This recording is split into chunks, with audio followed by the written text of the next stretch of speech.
ครับหมู่เขาเจ้าพาเก็บเห็ดปวกบ่าวกำเฮ็ดเก็บเห็ดเฟืองนี่อุ้ยพูดน่าพูดจุกุจีปนครับจีปนนี่หมู่เขาเก็บเห็ดปวกบ่าวกำเก็บเห็ดเฟือง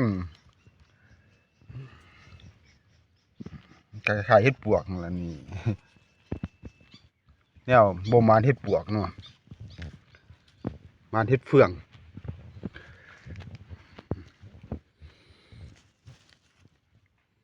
อ้าว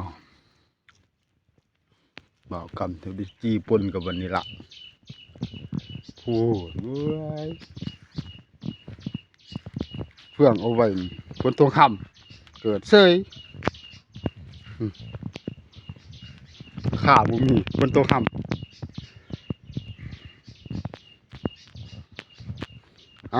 จีปนเห็ดเฟือง